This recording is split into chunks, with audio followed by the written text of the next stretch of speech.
Hello friends, welcome back to my channel Gyan Sankalp. तो friends, ये हमारा अंतर्राष्ट्रीय राजनीति के उपागम चल की सीरीज मतलब अंतर्राष्ट्रीय राजनीति की सीरीज चल रही है। इसमें मैं अभी आपको उपागम पढ़ा रही हूँ। इसके 2 क्लासेस ऑलरेडी मेरे चैनल पे अपलोड कर रखा है। अगर आपने वो नहीं देखा है तो प्लीज़ उसे देख लीजिएगा, ताकि आपका पूरा जो अप्रोचेज वाला जो टॉपिक है वो कंप्लीट हो जाएगा। तो फ्रेंड्स, आज का क्लास स्टार्ट करते हैं। अगर आप चैनल पे पहली बार आए तो प्लीज़ चैनल को सब्सक्राइब कर लें और बेल आइकन को प्रेस कर लें, ताकि जब भी मैं वीडियो डालूं तो आपको नोटिफिकेशन मिल जाए। और ठीक है फ्रेंड्स, तो स्टार्ट करते हैं। आज के क्लास में, पिछले क्लास में हमने गणतांत्रिक उदारवाद तक किया था। आज है मेन, आज हमारा हमारा टॉपिक है यथार्थवाद। ठीक है, लेकिन उससे पहले देखो, यथार्थवाद से पहले ये टॉपिक एक बार देख लेते हैं। अंतर्राष्ट्रीय बनाम इसमें क्या क्वेश्चन बन जाए। देखो, हम एग्जाम ओरिएंटेड पढ़ाई कर रहे हैं, ताकि जिस तरीके के क्वेश्चंस बनते हैं उस तरीके के क्वेश्चन मैं आपको बताती हूँ। तो देखो, इसमें अंतर्राष्ट्रीय बनाम वैश्विक, तो अंतर्राष्ट्रीय संबंधों में राष्ट्रों के बीच अंतःक्रियाओं को प्राथमिकता दी जाती है। क्या होता है? अंतर्राष्ट्रीय संबंधों में राष्ट्रों के बीच जो अंतःक्रिया होती है उसको प्राथमिकता दी जाती है, चूंकि यह एक यथार्थवादी संकल्पना है। ठीक है, अतः इसका स्वरूप राज्य केंद्रित होता है। जो अंतर्राष्ट्रीय राजनीति का वो है, वो क्या होता है? राज्य केंद्रित होता है। हम कोई भी इंटरनेशनल रिलेशन बनाते हैं तो अपने राज्य के मतलब फायदे और नुकसान को देख के बनाते हैं। ठीक है, किंतु भूमंडलीकरण के अंतर्राष्ट्रीय संबंधों में राज्य के साथ साथ वैश्विक कारक जैसे अंतर्राष्ट्रीय संस्थाएं, बहुराष्ट्रीय कंपनियां, गैर सरकारी संगठन एवं सिविल समाज के महत्व को बढ़ा दिया, जिसे वैश्विक राजनीति की संज्ञा दी गई। क्या हो गया? पहले जो था राज्य केंद्रित था, लेकिन जब ये वैश्विक कारक जब से आया है तब से क्या हो गया? अंतर्राष्ट्रीय संस्थाएं, बहुराष्ट्रीय कंपनियां, गैर सरकारी संगठन, सिविल समाज के महत्व को बढ़ा दिया गया, जिसे वैश्विक राजनीति की संज्ञा दी गई है। अतः जिसमें विश्व निर्भरता से अंतर निर्भरता की ओर बढ़ गया। क्या है? विश्व निर्भरता से अंतर निर्भरता की ओर बढ़ गया है। अंतर्राष्ट्रीय संबंधों का निरूपण विलियर्ड्स वॉल मॉडल के द्वारा दिया जाता है। क्या है? अंतर्राष्ट्रीय संबंधों का जो निरूपण होता है किसके द्वारा दिया जाता है? विलियर्ड वॉल मॉडल के द्वारा। एक मिनट में कलर चेंज कर देती हूँ।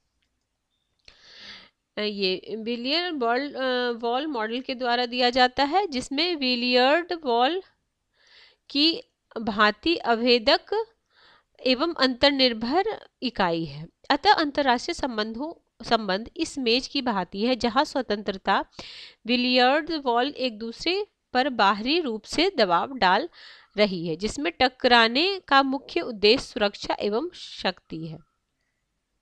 जबकि वैश्विक राजनीति का निरूपण किसके द्वारा होता है? कॉबेल मॉडल के द्वारा होता है, और जिसे किसने दिया? जोसेफ नाई और कोहेन ने जटिल अंतर्निर्भरता की संज्ञा दी है, जिसमें राज्यों के बीच सैन्य के अतिरिक्त आर्थिक एवं अन्य क्षेत्र में अंतर्निर्भरता स्थापित हो, जहां उच्च राजनीति हाई पॉलिटिक्स के स्थान पर लो पॉलिटिक्स का महत्व बढ़ा तथा स्वतः राज्य का एकमात्र वर्चस्व समाप्त हो गया। जो एक राज्य का जो था उसका वर्चस्व समाप्त हो गया। ठीक है, इसमें 2-3 क्वेश्चन है। सबसे पहले ये है, 2 मॉडल के बारे में जो है ये देख लो, और जो कॉवेल मॉडल को किसने अंतर्निर्भरता की संज्ञा दी? जोसेफ नाई। और सीधे पूछे कि जटिल अंतर्निर्भरता का सिद्धांत किसने दिया? तो जोसेफ नाई और कोहेन ने दिया। ये आपने क्वेश्चन शायद अगर PYQ लगाए होगी यूजीसी नेट का, तो ये ऐसे क्वेश्चन देखे होंगे आपने। अब चलो, आज के क्लास का मेन टॉपिक हमारा क्या? यथार्थवाद। ठीक है, रियलिज्म। ये काफी इंपॉर्टेंट है, इसके जो थिंकर हैं वो भी काफी इंपॉर्टेंट है। तो हम करने वाले यथार्थवाद। सबसे पहले यथार्थवाद राज्य केंद्रित विचारधारा। क्या है? राज्य को केंद्र में मानता है, राज्य का हित ही सर्व प्रमुख है, सर्व महत्वपूर्ण है, इसके अलावा कुछ नहीं है।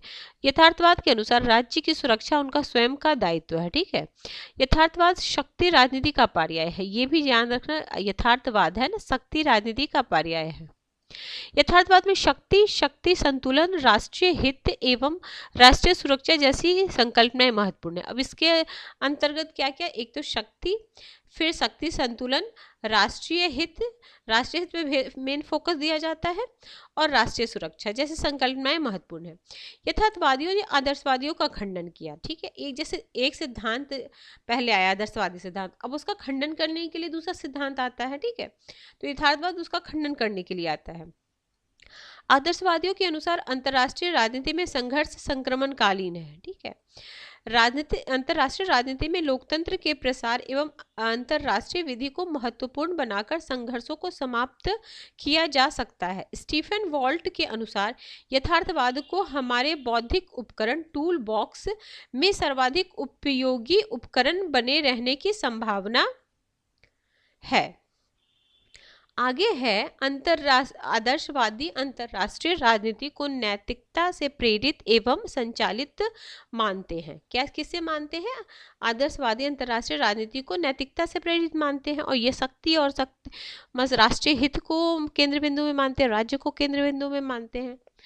आगे है प्रमुख यथार्थवादी विचार, ये काफी इंपॉर्टेंट है। आप जैसे यथार्थवादी विचारक लिख के आप इनका नाम लिख सकते हो, या तो फिर स्क्रीनशॉट लेना चाहते हो तो स्क्रीनशॉट ले लेना। ऐसे जैसे मेन थिंकर है उनको तो आप लिख ही लेना।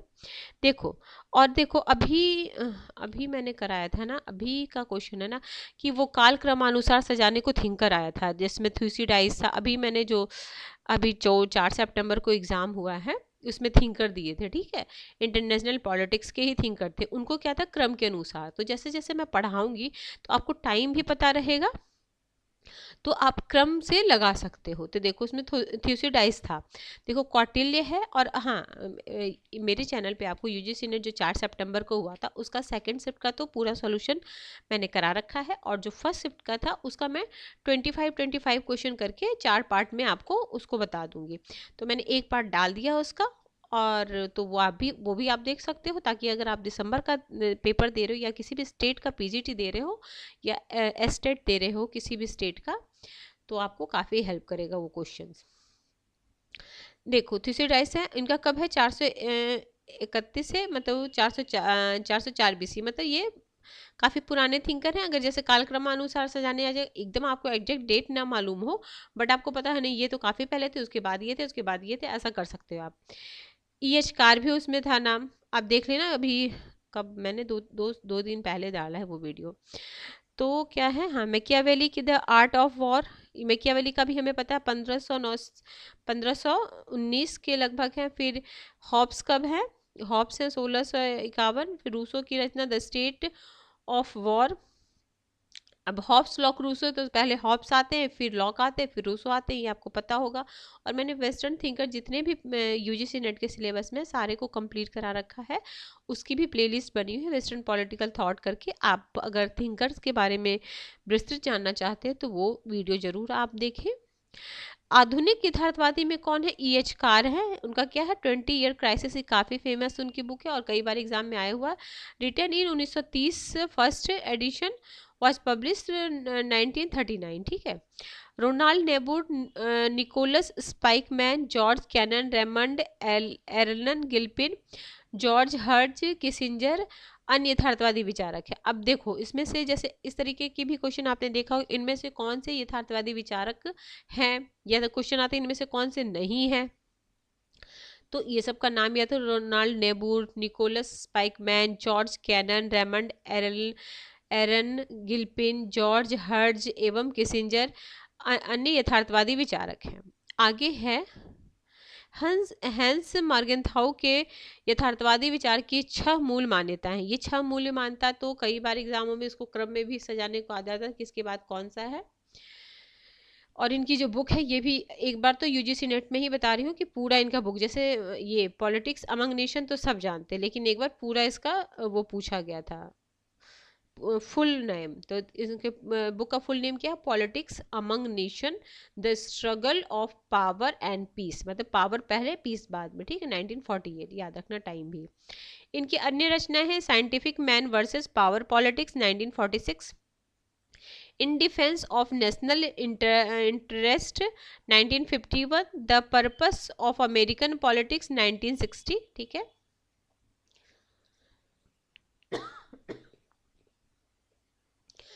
अब देखो मॉर्गेनथाउ के 6 मौलिक नियम कौन है।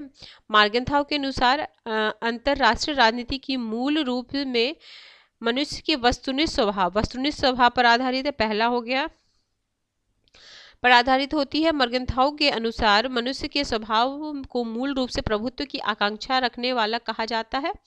मॉर्गेनथाउ के अनुसार ये संघर्ष संक्रमणकालीन नहीं अपितु शाश्वत है। आगे अंतरराष्ट्रीय राजनीति का केंद्र राष्ट्रीय हित होता है, जिसे प्रत्येक राज्य शक्ति के द्वारा प्राप्त करने की कोशिश करता है। राष्ट्रीय हित का अभिप्राय राष्ट्र के उन केंद्रीय मूल्यों से होता है जिसे प्रत्येक राष्ट्र राज्य अर्जित करना चाहता है। आगे है मॉर्गेनथाउ के अनुसार राष्ट्रीय हित सदैव परिवर्तनशील होते हैं। वस्तुतः उसने राष्ट्रीय हित का कोई वस्तुनिष्ठ अर्थ नहीं दिया, अपितु वह राष्ट्रीय हित को देश काल परिस्थितियों के सापेक्ष मानते हैं। मॉर्गेनथाउ के अनुसार अंतरराष्ट्रीय राजनीति नैतिकता से संचालित नहीं होती। मॉर्गेनथाउ की मूल मान्यता के अनुसार राजनीति का संचालन शक्ति और राष्ट्रीय हित से होता है, न कि नैतिकता से। ठीक है, नैतिकता की बात आदर्शवादी करते हैं, मॉर्गेनथाउ यथार्थवादी है।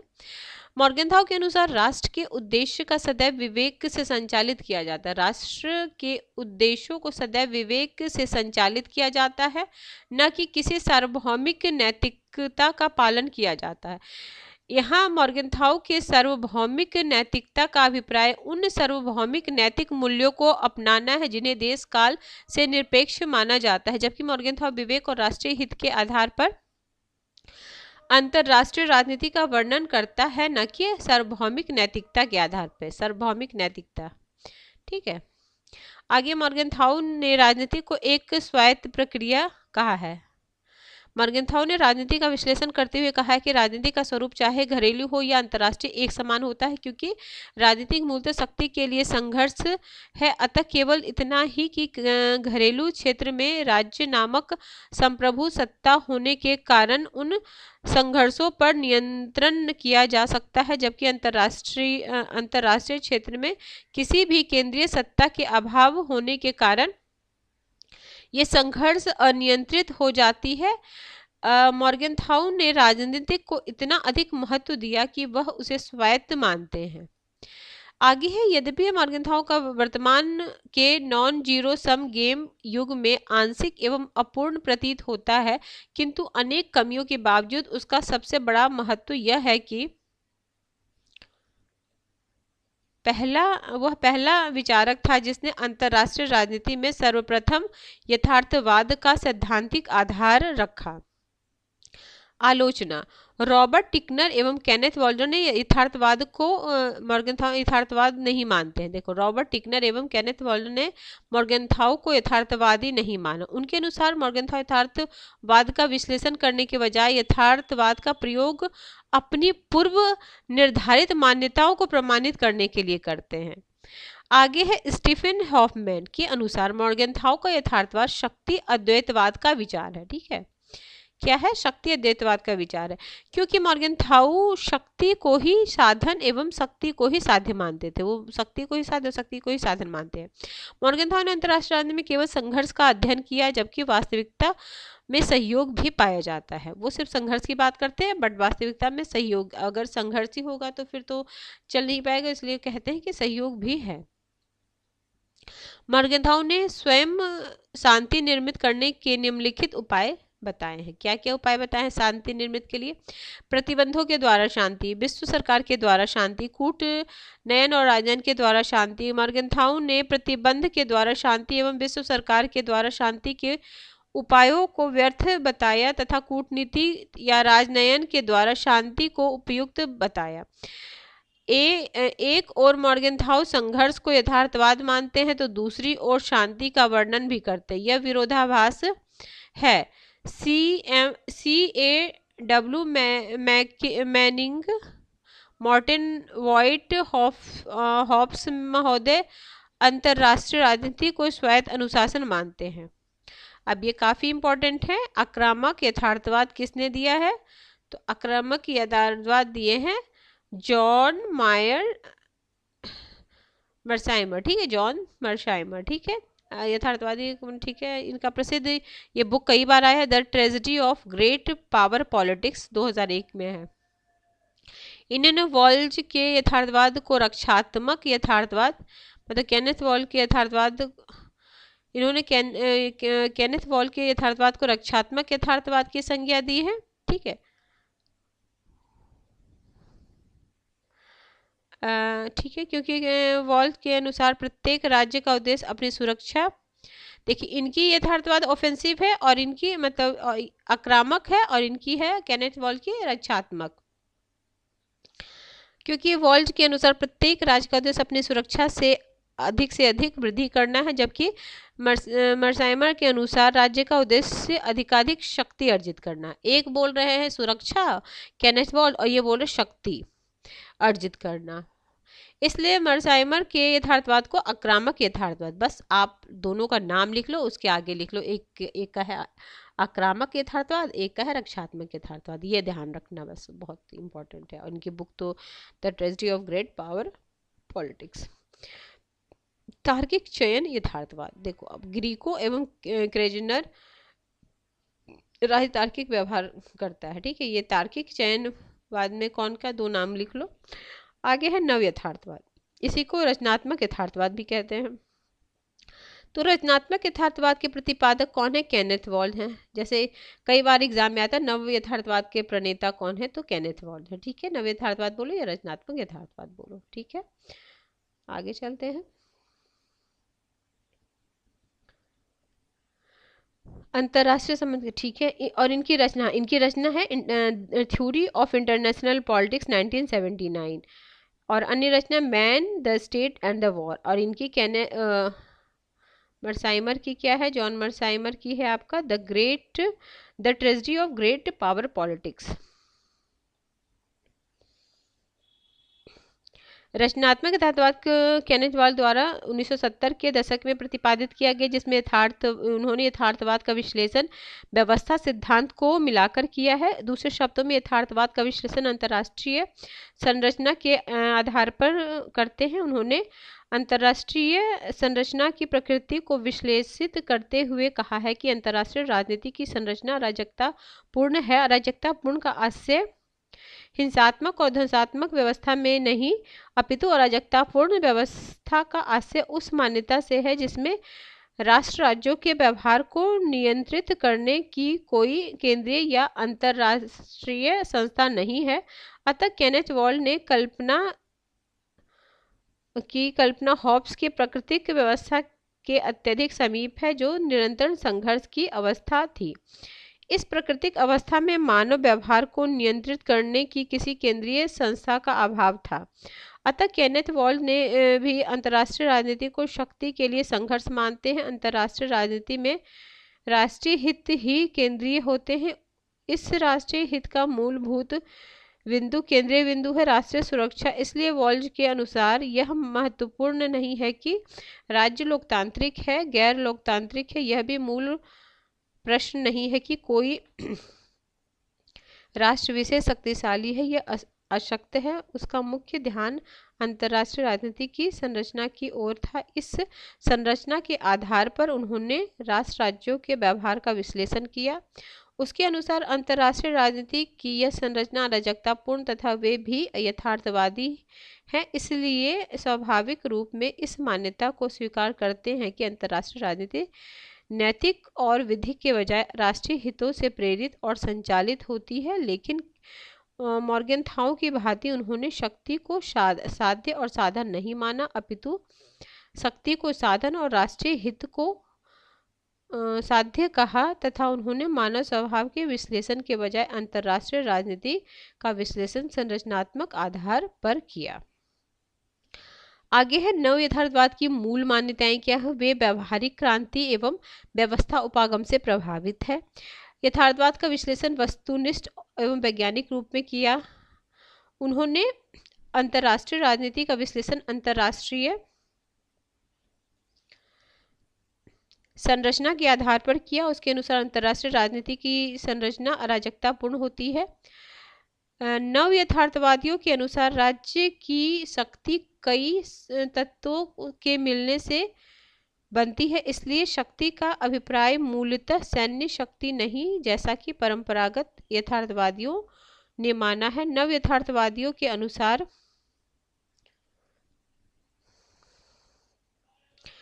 बड़े एवं छोटे दोनों अंतर्राष्ट्रीय राज्यों में अपनी सुरक्षा के लिए एवं शक्ति अर्जित करने के लिए कार्य करते हैं। मर्साइमर ने नव यथार्थवाद को आक्रामक यथार्थवाद भी कहा है। इसकी प्रसिद्ध रचना the great tragedy of great power politics है। मस्टुंडूनो ने रक्षात्मक यथार्थवाद को मान्यता का विकास किया।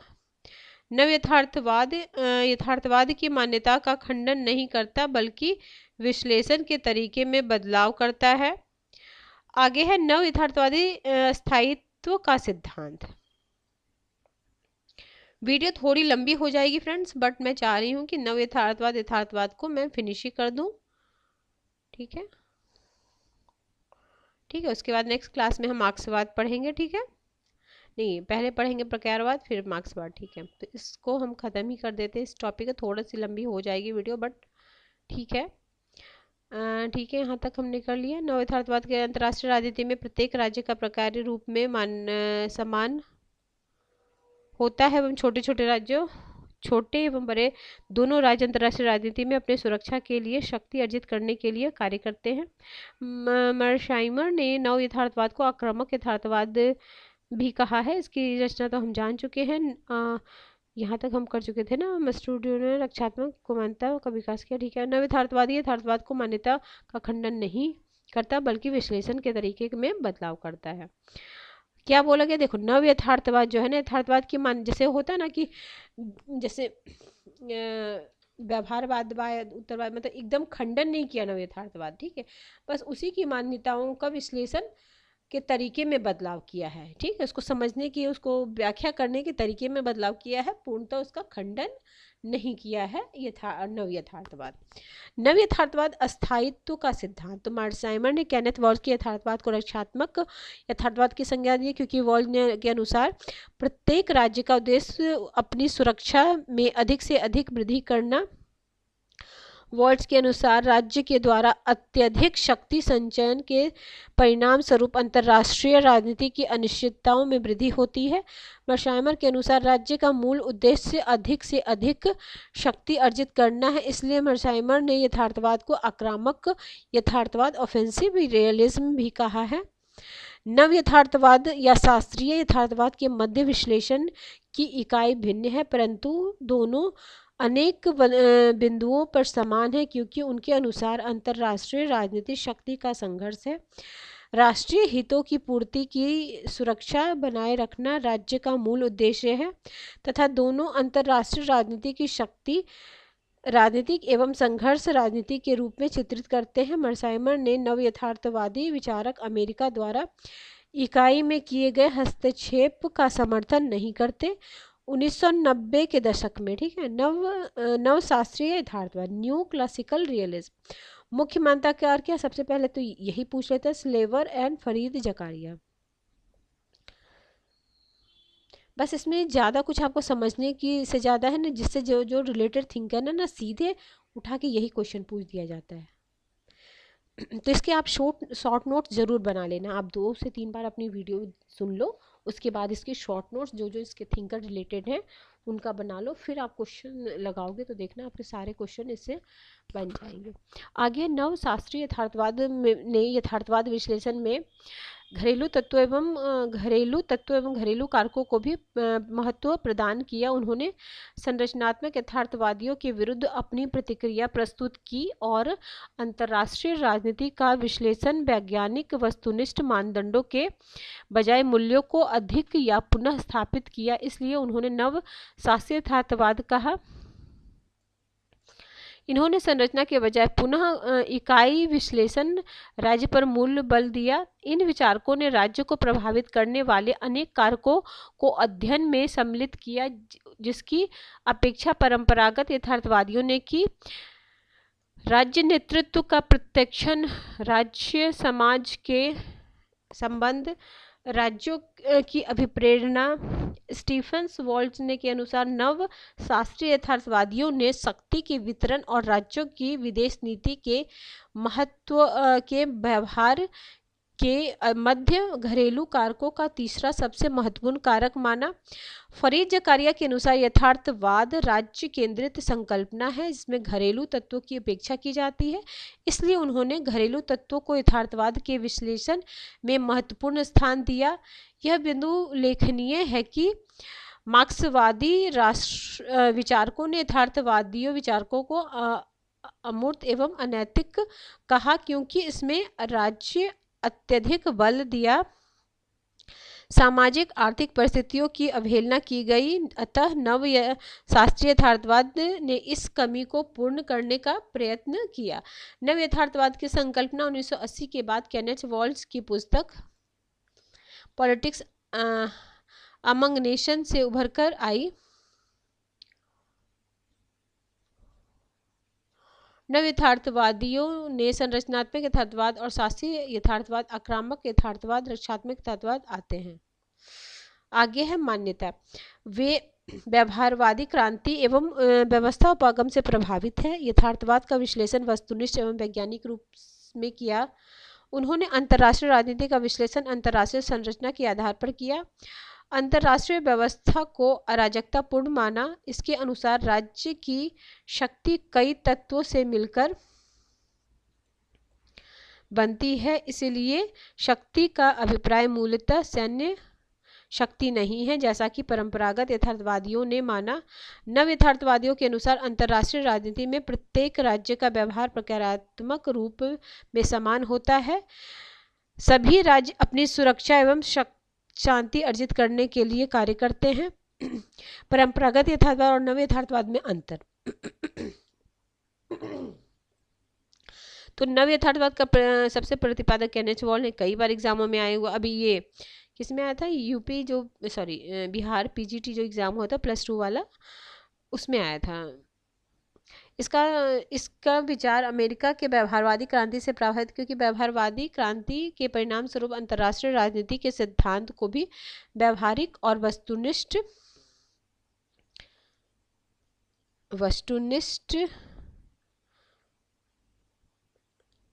बनाने का प्रयत्न किया गया। इसलिए यह कहा जाता है कि संरचनात्मक यथार्थवाद का निर्माण केनेथ वॉल्ज ने व्यवस्था उपागम से प्रभावित होकर किया। आगे है संरचनात्मक यथार्थवाद में परंपरागत यथार्थवाद के मानकीय दृष्टिकोण नॉर्मेटिव को अस्वीकार कर दिया। वॉल्ज ने मानव स्वभाव और राज्य की नैतिकता के पहलुओं को पूर्णतः उपेक्षित किया। परंपरागत या शास्त्रीय यथार्थवाद ने सरकार और उसके नेतृत्व के वस्तुनिष्ठ दृष्टिकोण पर अत्यधिक बल दिया, जबकि वॉल्ज ने वस्तुनिष्ठ विश्लेषण पर महत्वपूर्ण बल दिया। परंपरागत यथार्थवादियों ने मानवीय स्वभाव में महत्वपूर्ण माना जो व्यवहार का निर्माण एवं उनका संचालन करते हैं, तथा विदेश नीति के निर्माण में राज्य के नेतृत्व पर अत्यधिक बल दिया गया। वॉल्ज के अनुसार विदेश नीति का निर्माण और नियंत्रण अंतर्राष्ट्रीय व्यवस्था या संरचना के द्वारा होता है तथा उसके अनुसार अंतर्राष्ट्रीय संरचना के द्वारा नेतृत्व या नेताओं पर अनेक प्रतिबंध आरोपित होते हैं, इसलिए नेतृत्व के विकल्प सीमित होते हैं तथा वे अंतर्राष्ट्रीय संरचना द्वारा निर्धारित होते हैं। परंपरागत यथार्थवाद मूलतः आगमनात्मक सिद्धांत हैं। उदाहरण के लिए मॉर्गनथाउ ने अंतर्राष्ट्रीय राजनीति का विश्लेषण राज्य की अंतर्क्रियाओं और कार्यों द्वारा स्पष्ट करने का प्रयत्न किया। उदाहरण स्वरूप भारत एवं पाकिस्तान द्वारा परमाणु बम का विस्फोट के विश्लेषण के लिए परंपरागत यथार्थवादी दोनों राज्यों की क्रियाओं का अध्ययन करते हैं, इसलिए परंपरागत यथार्थवाद का विश्लेषण इकाई विश्लेषण कहलाता है, जबकि संरचनात्मक यथार्थवादियों में केनेथ वॉल्ज ने इस मान्यता को अस्वीकार कर दिया। वॉल्ज ने के अनुसार अंतर्राष्ट्रीय विश्लेषण अंतर्राष्ट्रीय संरचना के द्वारा किया जाना चाहिए। उनके अनुसार अंतर्राष्ट्रीय राजनीति की संरचना अराजकतापूर्ण है क्योंकि विश्व में ऐसी वैश्विक केंद्रीय संस्था का अभाव है जो विश्व की क्रियाओं को नियंत्रण कर सके एवं अंतर्राष्ट्रीय राजनीति के नियमों और व्यवहारों को लागू किया जा सके। अतः नव यथार्थवादियों के दृष्टि से भारत और पाकिस्तान द्वारा परमाणु विस्फोट इसलिए किया गया क्योंकि अराजकतापूर्ण विश्व में दोनों ने अपनी सुरक्षा बनाए रखने का व्यक्तिगत प्रयत्न किया। परंपरागत यथार्थवादियों के अनुसार शक्ति स्वयं में साध्य है और प्रत्येक राज्य अधिकाधिक शक्ति अर्जित करने के लिए प्रयत्नशील है। परंपरागत यथार्थवादियों के अनुसार सैन्य शक्ति राज्य शक्ति का सबसे महत्वपूर्ण अवयव है, जबकि आर्थिक या तकनीकी शक्ति सैन्य शक्ति के साधन मात्र हैं। केनेथ वॉल ने उपरोक्त मान्यता से असहमत है, इसलिए उनके अनुसार समकालीन युग में अनेक प्रकार के संघर्ष विद्यमान हैं, ठीक है, जिसका समाधान केवल शक्ति के द्वारा संभव नहीं है। उदाहरण के लिए पश्चिमी एशिया, रूस, अफ्रीका में अनेक संघर्ष कायम है। नव यथार्थवादियों के अनुसार शक्ति की संकल्पना सैन्य शक्ति के संचयन से ज्यादा महत्वपूर्ण है, व्यापक है। इसके अनुसार शक्ति राज्य की कुल क्षमताओं का योग है तथा उन्होंने यह भी माना कि अंतर्राष्ट्रीय राजनीति में प्रत्येक राज्य की शक्ति या क्षमता में भिन्नता होती है एवं क्षमता में इसकी भिन्नता के कारण महाशक्तियों के मध्य संघर्ष भी होते हैं। यद्यपि अंतर्राष्ट्रीय राजनीति में शक्ति संतुलन स्थापित करना संभव है, लेकिन अराजकतापूर्ण विश्व में युद्ध की संभावना हमेशा विद्यमान होती है। वॉल्स के अनुसार शीत युद्ध का युग ज्यादा स्थायी माना जाता है, जहां शांति और सुरक्षा की गारंटी ज्यादा बेहतर थी। शीत युद्धोत्तर बहुत ध्रुवीय विश्व में अस्थायित्व की संभावना ज्यादा है। नव यथार्थवादियों ने उदारवादियों की इस मान्यता का खंडन किया है कि शीत युद्धोत्तर वैश्विक के इस युग में राज्यों के मध्य सहयोग में वृद्धि होगी। नव यथार्थवादियों के अनुसार अंतर्राष्ट्रीय संस्थाओं की सफलता महाशक्तियों के समर्थन पर निर्भर है। परंपरागत यथार्थवादियों के अनुसार अंतर्राष्ट्रीय राजनीति में राज्य की क्रिया या कार्यों का निर्धारण उनके आकार और नेतृत्व क्षमता से संबंधित होती है। इसके अनुसार अंतर्राष्ट्रीय राजनीति में एक शक्तिशाली और एक अशक्त राज्य की प्रतिक्रियाएं भिन्न भिन्न होती हैं। इसके विपरीत नव यथार्थवादियों के अनुसार सभी राज्य की क्षमताएं अलग अलग होती हैं, लेकिन सभी राज्य प्रक्रियात्मक रूप में समान इकाई हैं। अतः वे इस अराजकतापूर्ण विश्व में अपनी सुरक्षा बनाए रखने के लिए समान रूप में चिंतित होते हैं। इसलिए चीन और बेल्जियम की क्षमता या शक्ति से भिन्नता है, लेकिन दोनों सुरक्षा के लिए पूर्णतः प्रतिबद्ध हैं। अतः दोनों का उद्देश्य अपने राष्ट्रीय हितों की, देखो राष्ट्र कोई भी हो, बड़ा हो छोटा हो, जो भी हो, वो भी अपने राष्ट्रीय हित को अपना मुख्य उद्देश्य मानता है, शक्ति को अर्जित करने का चाहता है। जैसे परमाणु क्यों बम सब बना रहे हैं, इसलिए ना अपनी सुरक्षा को और बेहतर बनाने के लिए। तो वही तो ठीक है फ्रेंड्स, आज हमने यथार्थवाद नव यथार्थवाद से संबंधित जितने भी फैक्ट थे सबको देख लिया है। कल की क्लास में मैं आपको प्रकारवाद, इसमें कुछ नहीं है, बस इसके जो डेविड मैत्रेनी है सीधे यही पूछा जाता है, इनकी बुक ये लिख लेना, और इनकी जो है अर्नेस्ट हार्ट इस बार भी पूछा गया था, यही है। तो नेक्स्ट क्लास में मैं ये करा भी दूंगी। फिर मेन हमारा टॉपिक नेक्स्ट क्लास में क्या रहेगा, मार्क्सवाद रहेगा, ठीक है, मतलब मार्क्सवाद इंटरनेशनल पॉलिटिक्स के हिसाब से। ये नहीं मार्क्सवाद हम पॉलिटिकल थ्योरी में भी पढ़ते हैं मार्क्सवाद के सिद्धांत, बट हम इस चैप्टर में अंतर्राष्ट्रीय राजनीति से संबंधित जो जो मार्क्सवादी विचारक हैं उनके बारे में हम पढ़ेंगे, ठीक है फ्रेंड्स। तो देखते हैं अभी इस चैप्टर में कितना है, वो भी वीडियो थोड़ी लंबी होगी, बट एक टॉपिक खत्म हो जाएगा फिर, ठीक है। तो फिर मिलते हैं फ्रेंड्स। अगर आपको किसी वजह से ये चैनल हेल्प कर रहा है प्रिपरेशन में, तो ज़रूर चैनल को सब्सक्राइब करें और ज़्यादा से ज़्यादा अपने फ्रेंड्स फैमिली में शेयर करें। तो हम मिलते हैं नेक्स्ट वीडियो में। Till then bye bye.